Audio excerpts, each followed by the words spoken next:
דיברנו, אם אתם זוכרים, אי שם לפני ההפסקה על השינויים בעולם, איפה הדמוקרטיה בתוך הדבר הזה. עכשיו נתמקד באירופה. אז עסקנו בארכיטקטורה העולמית, ובשכונה הסמוכה לנו, ממש קרוב אלינו גם, מתחוללים שינויים מרחיקי לכת. אז עכשיו יש לנו מושב ייחודי, עם באמת אורחים מופלאים שהתחלקו לשניים, אז אני שמחה להזמין את הארבעה הראשונים שיגיעו לפה. Carl Bildt, former Prime Minister of Sweden. Please come along. Here you come. You should find your way as I did somewhere. Am I supposed to be here? Not here. You can be here, here, or here. Oh, but you decide. Please, here you go. Dr. Tobias Lindner, Minister of State at the Federal Foreign Office, Germany. Hello. Ambassador Mr. Kai Sauer, Under Secretary of State for Foreign and Security Policy Ministry. Here. Okay. Yes, here? No? Here. Here you go. And Mr. David Horovitz, שינחה פה את כל הפאנל הזה, The Times of Israel. בבקשה. Thank you, everybody. Hope you're hearing me fine. Thank you for joining us on this panel. We'll talk a little bit about the war in Ukraine. We'll talk a little bit about the impact that this has had in Europe, and maybe a little bit about Europe and Israel at the end. Again, thank you for joining me on this panel. I'm a journalist. I have limited expertise on Ukraine, although I have a claim to fame, which is I interviewed Zelensky in Kiev in his presidential offices in January 2020. And before we get on to the meat, and I'm going to try not to speak too much and let our panelists speak, I just find it astonishing. I don't know if there's a precedent in history for the Zelensky story, that here's a guy who was a stand-up comedian, very smart, played in Israel, by the way, did comedy in Israel, wrote a TV series kind of gently mocking Ukrainian democracy, in the way of TV series is in this fictional saga. He becomes the president of Ukraine after he is heard criticizing Ukrainian democracy, and finds himself in real life, a very short time afterwards, the president of Ukraine in a country that discovers that it really, never mind its democracy being under attack, its very existence is under attack. It's just the most astonishing saga. I don't know how it's going to play out, and maybe that's what we should start by asking you. How do you think, I'll start with you, Prime Minister, how do you believe that the Ukraine war is going to play out? It's been going for 15 months now. There doesn't seem to be any kind of an agreement in the offing. What are your thoughts? Well, the easy answer to that particular question is I don't know. But before elaborating on I don't know, let's go back to Zelensky. I agree with you. I met him for the first time in the before the first phase of the presidential election campaign, X numbers of years ago. And he was a man very much searching for what he wanted to do. I remember we had a luncheon and discussed different issues. And his notion of war and peace, he thought peace was imminent with Russia. He did not want to talk about things like NATO. That wasn't on his radar screen. So he had a completely different agenda. Then I met him a couple of times when he was president before the war. To be quite honest, I wasn't overly impressed at that time. I think he had difficulties grasping some of the key issues of economic reforms and others. But then he transformed himself by sort of that particular phrase on the morning of the 24th of February, when the Americans got in touch with him and based on, in that particular case, faulty intelligence, said, do you want to ride out of Kiev?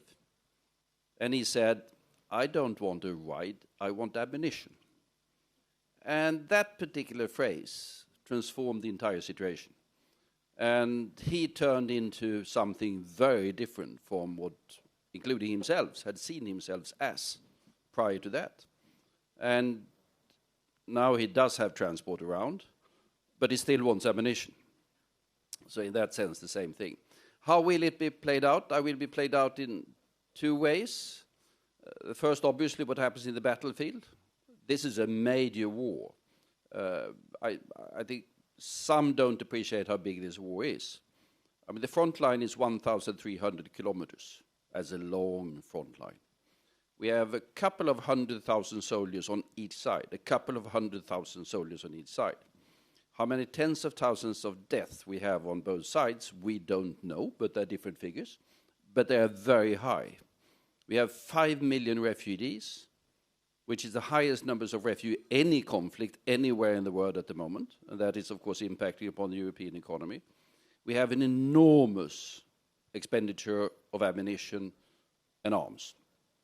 I mean, I don't know, I've lost count, but I think we are in the order of 1,200 and 1,300 missiles that the Russians, cruise missiles, advanced ones, and ballistic missiles, that the Russians have tried to sort of take out the infrastructure of Ukraine with since primarily September of last year. We haven't seen anything like, and then we have also, should be added, the declared aim of Mr. Putin is to get rid of Ukraine.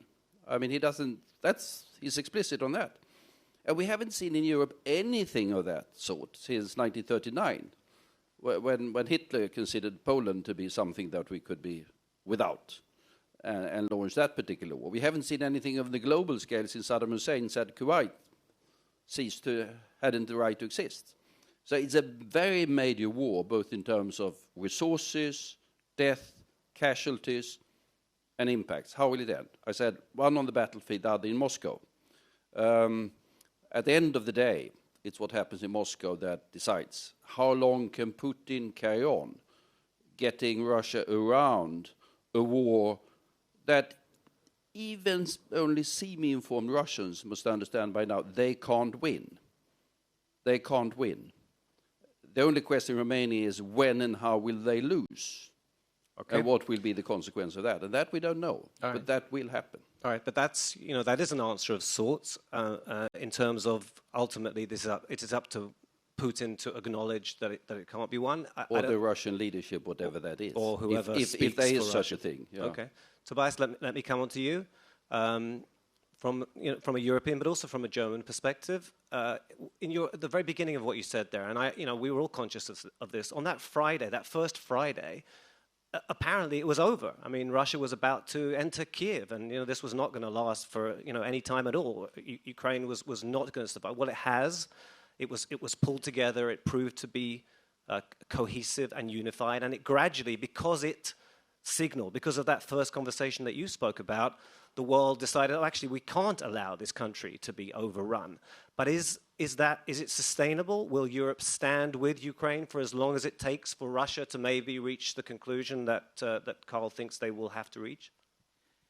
Yeah, for sure, it's an estimation, or it's part of the strategy of Mr. Putin that he expects some fatigue in the international community and the coalition supporting Ukraine. But I think Putin makes one big miscalculation. We are supporting Ukraine for sure for reasons of solidarity and for sure to defend the international rules-based order.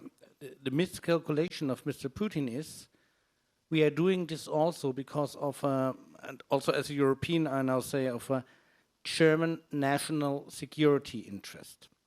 If an alternation of borders by force in the 21st century somewhere on this planet becomes successful, it might give a bad example to others to repeat it. So it's in our own interest that Putin loses and Ukraine wins this war, because I'm totally convinced if Putin goes off the battlefield being incentivized, he might try the same again. Somewhere else in a few years, we shouldn't forget that this war started in 2014 and maybe it slowed down. It was never totally calm. But we shouldn't forget that. And so I think the miscalculation of Putin is that we are all only doing this for reasons of solidarity. And that's not true. And that's also the reason why also my chancellor says we will support Ukraine as long as it is necessary. And I'm speaking here as a representative of a country who does not have F-16. So there's no question about if Germany would deliver F-16 since we don't have one. But as Chancellor Scholz also said at the G7 summit, it's a signal to Mr. Putin that we are really honest in that sentence, as long as it is necessary. And if Putin tries to play on time, if Putin tries to put more and more and more badly trained soldiers into that war, we will sustain and we will continue. I'm totally with Karl, who said Russia cannot win this war. The question is, how will they lose it and when will they lose it? Kai, can I ask you to weigh in on that, but also give us a little sense from the perspective of your country? Was Putin's capacity for aggression underestimated? I think, again, what we said at the very beginning there, the assumption was, do you want to ride to safety? Why didn't Europe see this coming? Why was Europe not better placed? Could it have been better placed to deter Putin? And what are the consequences of that shock now? Yeah, in Finland we identify quite a bit with Ukraine. President Zelensky, he was visiting Helsinki a few weeks ago to meet with our president and the four prime ministers of the Nordic countries, and he himself paid respect to Finland defending itself in the war 1939-40, in the so-called Winter War against the invasion of the Soviet Union.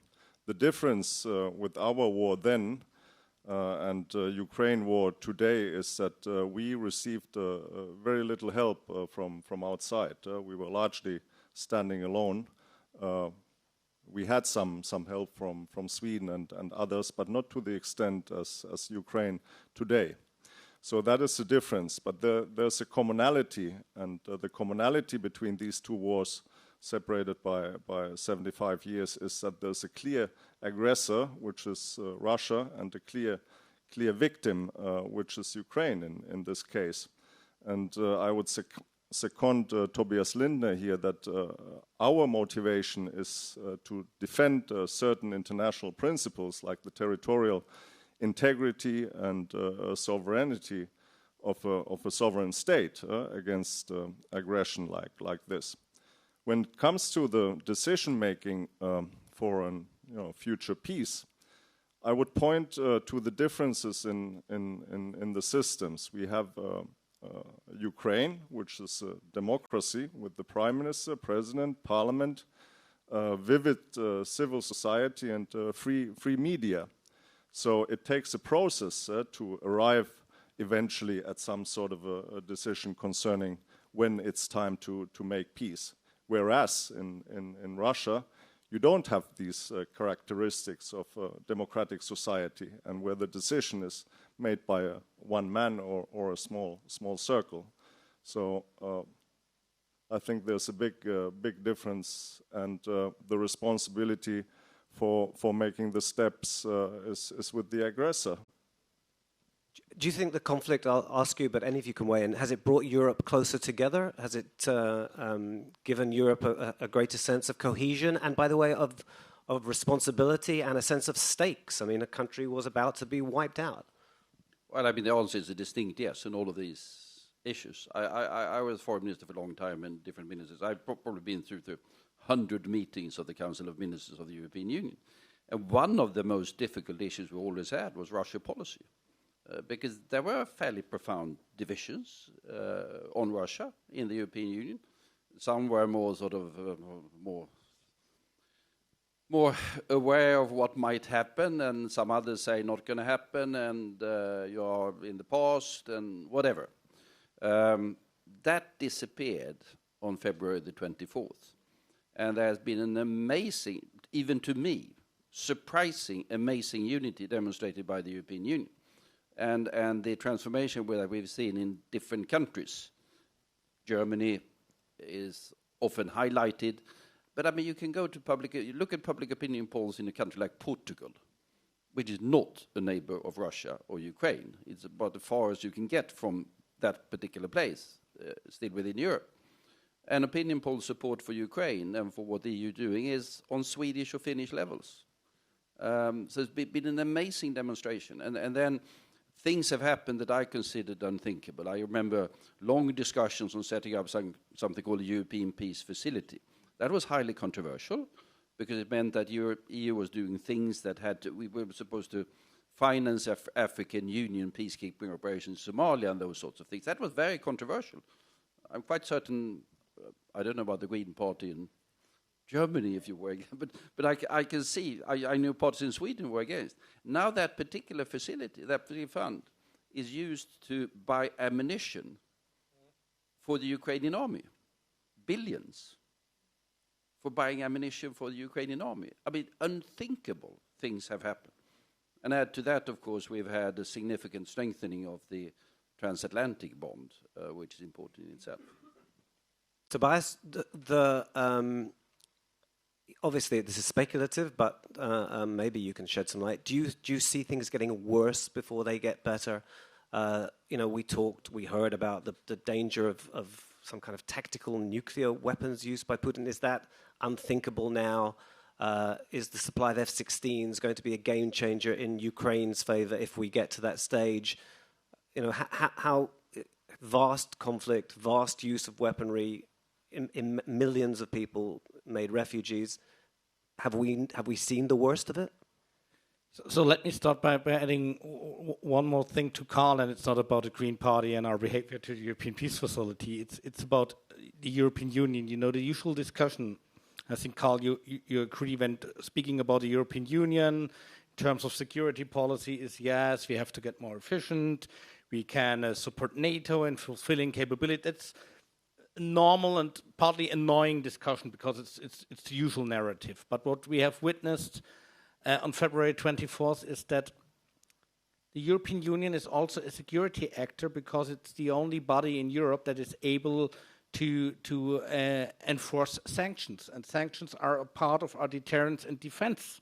So not only for that reason, but for that reason in special, it's the European Union who is also necessary in terms of defending and deterring Russia. With respect to things getting worse, it's not my job about describing horror scenarios. Nothing is impossible. It's not impossible that aliens appear here on the stage and take us as hostages, so it's not impossible that Putin one day has the idea to use tactical nuclear weapons. I cannot tell you that the probability is at zero, but I'm totally aware that the Russian military is very skeptical, is very careful in that regard. That's my first point. My second point is Putin, he's an intelligence guy. He tries to destabilize, to test our societies, especially the German society. We just phased out of nuclear energy.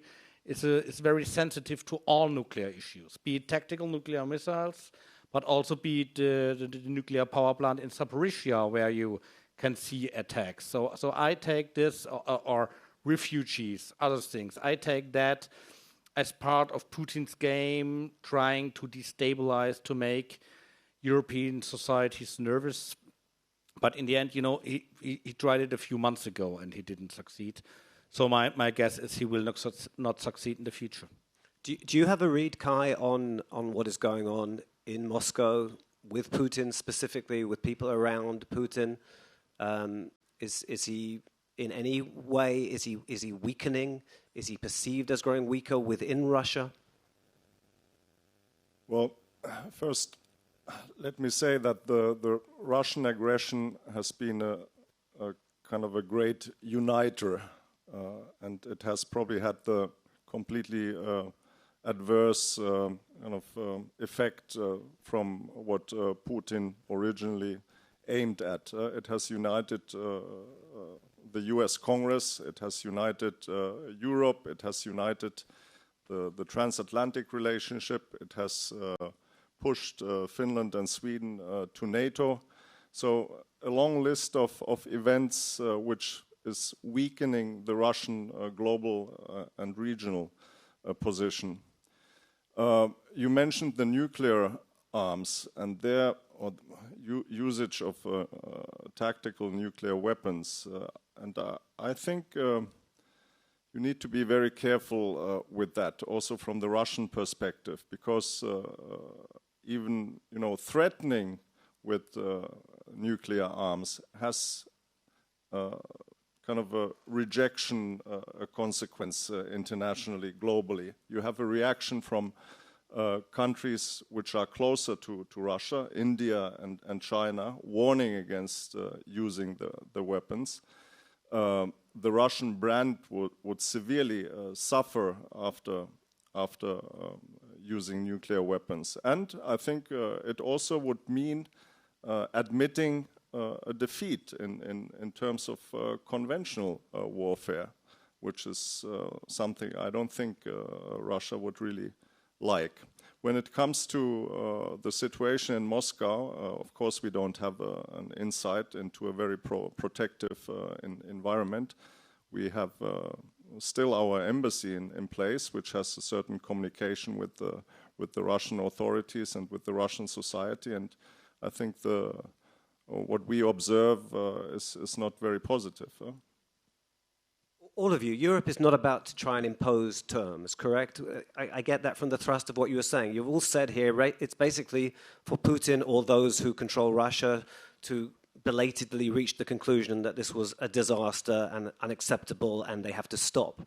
Zelensky is not in any mood to compromise, that's correct? And you don't see any, is there a mediation role? How does this, again, I come back to that first question. You know, it doesn't play out until Putin stops? That's roughly it. Ukrainian society is very determined. I don't think we have detected a single voice in the Ukrainian debate and in public discourse saying anything else than they want that territory under control. Are there people who are ready to stand up and say we can't do it, we have to have a compromise? We haven't heard anyone saying that, as a matter of fact. It's amazing. And they are also determined that they will win. Realistically or not, but they are determined on that. So that's, and our position is, of course, then sort of not only the European Union, G7, and what is that you can't, aggression is not to be allowed. That's a fundamental principle of the international order. You can't acquire territory, dismember states. You can't abandon states by aggression. I mean, these are fundamental principles of international order. Can I interrupt you and be a little impertinent in a polite way? It only didn't work because this guy emerged and his nation wouldn't allow it to happen. Europe was not riding to his rescue that weekend. Once they had gathered themselves sufficiently to show that they were going to put up a fight, then these wonderful principles came into force, but only because Ukraine had that initial will and strength. Is that not the case? Yes, you can say that, but it happened very fast. I mean, the decisions on sanctions came very, very fast. I think faster than any of the three of us would have anticipated, as a matter of fact, because that had been coordinated to a certain extent across the Atlantic prior to that, not knowing that it was certain that it was going to be used. And my own country, to take it, Sweden, I mean, there was sort of hesitancy for a week or a couple of weeks, but then I was abroad at the time, but how surprised I was when I heard that the Swedish government had decided to deliver 15,000 anti-tank weapons. I didn't know that we had 15,000, I have to confess, and by the way, we don't have that any longer. Which was an amazing turnaround by the Swedish government that in the first days say, can't be done. And the same thing happened everywhere. So I think we accelerated faster than anyone had thought was possible due to a very strong reaction of public opinion in our countries. I mean, they saw war coming back to Europe, and it wasn't the sort of, I spent a lot of time with the Balkan Wars, but those were fairly small scale by comparison. This was big. And so manifestly, I mean, obscene, right? It was not, you know, it was hard to find a plausible justification, right? This was outright aggression. This was September 1939 again. And it pushed two of your countries to move to NATO in a way that you hadn't before. In retrospect, should Sweden and Finland have been on the roads to NATO long before? Did you underestimate the potential threat of Russia? Well, yes and no. I mean, history didn't start on the 24th of February 2022. We had Crimea in 2014, we had Georgia 2008, and in the early 90s, Russia created a number of frozen conflicts around its borders. If you look at Russia, it's a country with 14 neighbors. It has a border with 14 other countries. And if you make the calculation, 2 out of those 14 or can be considered friendly to Russia. It's a country with 11 time zones, a tremendous landmass. So their claim that NATO is, or the neighbors, Ukraine is a threat, a military threat to them, I don't think it's credible. Now, when it comes to our NATO process, we have been partners with NATO since 1994, intensified, enhanced opportunities partners since 2014. So we were only a step away from NATO until the circumstances changing created by Russia made us to choose or take the final step and plug in with NATO, formally. And of course, our membership is a positive step, but I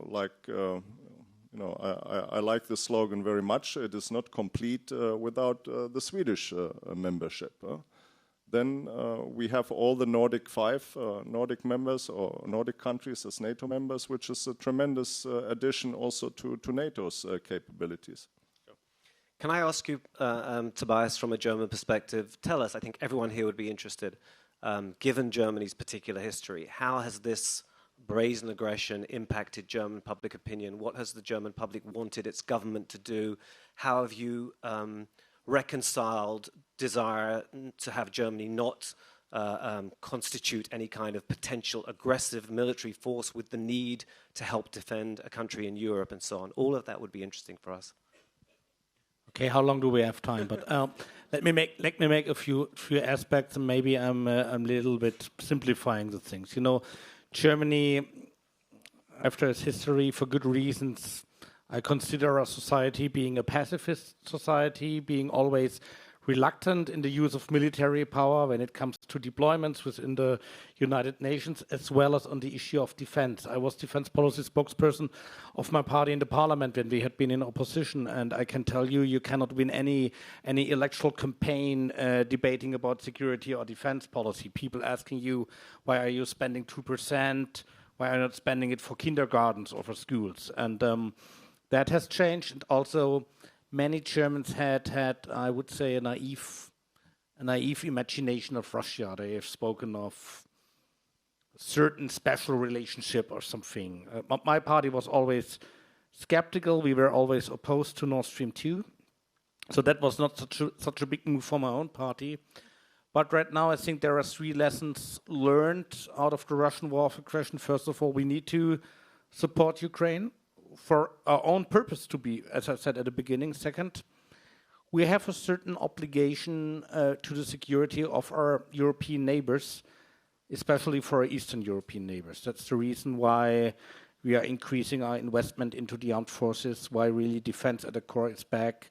We are investing, for instance, in ammunition. We are setting up a ready brigade for the defense of Lithuania. We have the largest army on the ground in Europe, so we have some obligation, some responsibility for security. And the last lesson is we need to have a broader scope what security means. So it means for sure defense at the core, but it also means cybersecurity. It means the resilience of our societies against fake narratives. It also means a good energy policy. I'm a politician of the Green Party, and for too long people said, protecting the climate, doing renewables, that's some nice stuff for the easy days when you don't have bigger problems. And for too long, we have been too dependent from Russian gas. So investing into a sustainable and independent energy infrastructure is also part of our defense and our resilience. Can I ask you, with your many years of experience, to some extent, this war, I wouldn't say it came out of nowhere, but it shocked Europe. Are there other concerns that you have about potential aggression elsewhere on the continent? Are there concerns that you have about democracy eroding in Europe? Where are the other flashpoints that worry you at the moment? Well, I think this one is going to worry us for quite some time, because even if, say, that Mr. Putin was going to fall under a bus tomorrow or later today, I think that what remains of Russian leadership would be interested in getting out of this war rather fast, but that's not going to be that easy, because then we have all of the questions of recovery and responsibility and all of those things. I think we're going to spend at least, even under that assumption, we're going to spend 10 years or something like that, trying to get some sort of something that could probably be called peace in the east of Europe. So this is going to be a long-term issue. And add to that, of course, that we have now opened the door very clearly for Ukraine to become a member of the European Union. That's not going to happen next week, but it's going to happen over the next 5, 6, 7, 8, 9, 10 years or something of that order. And that will also cause transformations of the European Union itself in different respects. So even if the war starts tomorrow, the aftershocks of this particular war is going to dominate us for the next decade or something like that. Are there other concerns? Yes, there are. We still have not brought sort of complete stability to the Balkans after the wars there.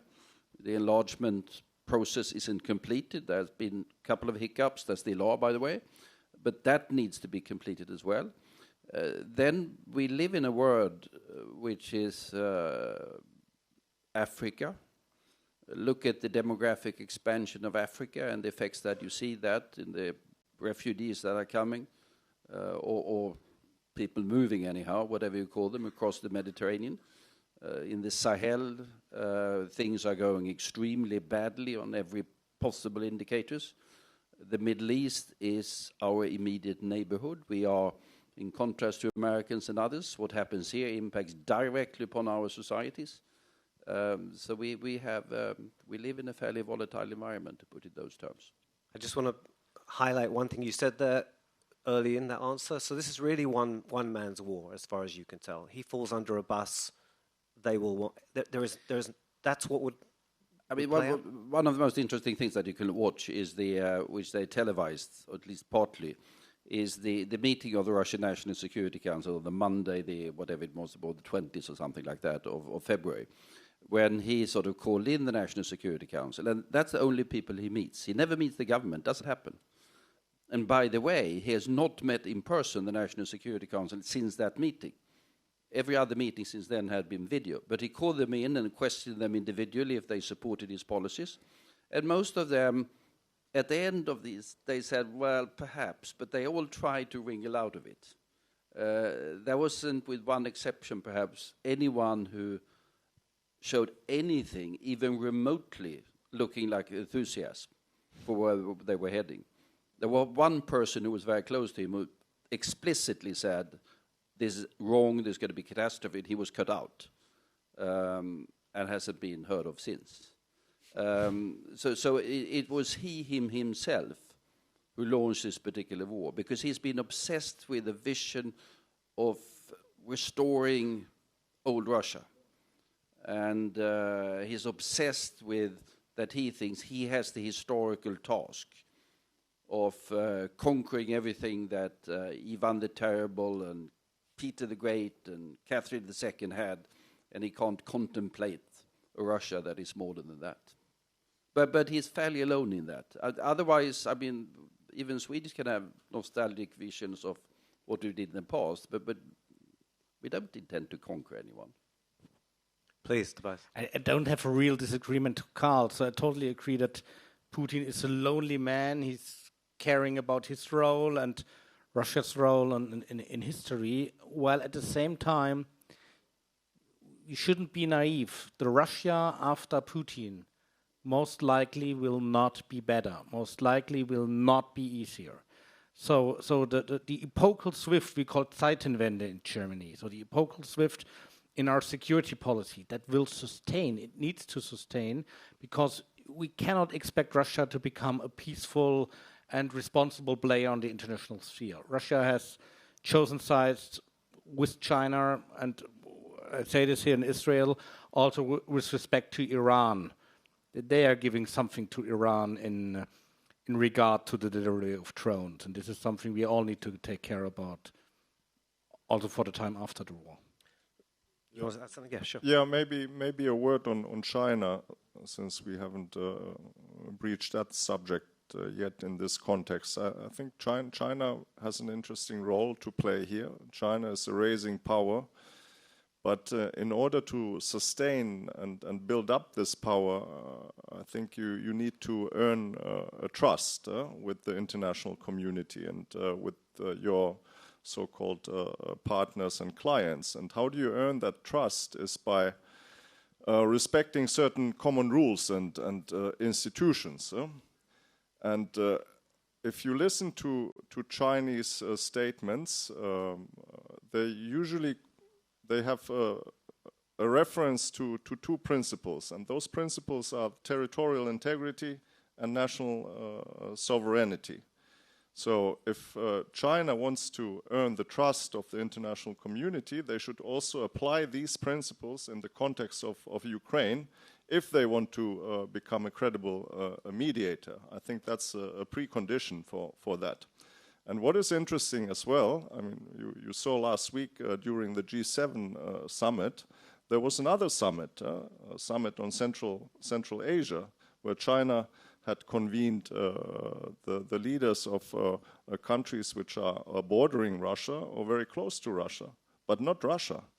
So I think the traditional sphere of influence of Russia, the Ruski Mir, it is under pressure to transform.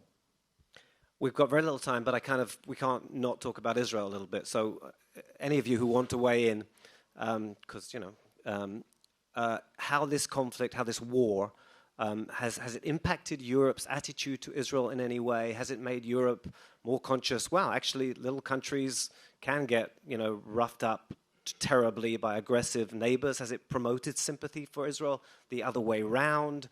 Any or just irrelevant to the discourse? Carl. I don't think it's had any sort of major impact. I mean, that there was, of course, an element of Israeli wavering. Because a need to mitigate security concerns across the northern border and so on, sure. Whatever. But an element of wavering, which led to question marks in Europe in the beginning, no question about that. And I think there's been an attempt by Israeli side to be move somewhat on that particular issue. And there was, of course, an Israeli attempt to do some mediating in the beginning that fell rather flat, rather fast, because there was no interest in that from the Russian side. But otherwise, I don't think there has been any impact that I'm aware of. I would almost share this assessment, but is that a diplomatic way of saying I completely disagree? I just want to understand. I don't have any fundamental disagreement, but Tobias is in office. Yeah. I'm not. No. I think every one of us has been several times to Kiev, and usually politicians are not used or not very often go into a shelter when there's air alerts. So maybe if there's one aspect, it gave you a little bit of understanding. It's always comfortable in Europe. You're sitting in a nice chair in the evening, watching the TV news, and you see rockets being fired on Israel. And to understand what it means to shelter and to put your trust into the Iron Dome, into the air defense. Maybe it gives you a personal feeling what that means, and it makes you a little bit humble in terms of giving advice from the sideline. I appreciate that. Thank you, Kai. No, not much to add. Former Prime Minister, politician in office. I'm a diplomat. I'm a civil servant, so I'm even more muted on a certain subject than my fellow speakers.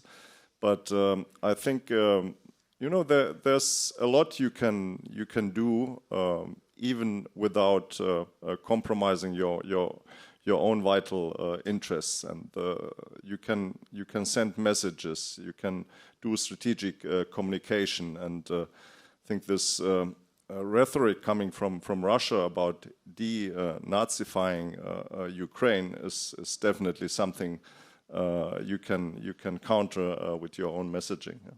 So I'm a journalist and I have no obligations to anybody, which is wonderful. I would just say, and hey, I get the last word because we're out of time. In terms of Israeli public opinion, I don't think any wavering. I think a great sense of identification, not only because Zelensky happens to be Jewish, but because of what I said, a little country and the people next door, barreling in. I think I know where the Israeli public stands. We're out of time. I thought this was fascinating. Thank you to our three panelists. And see you again, I hope. Thank you very much. Thank you.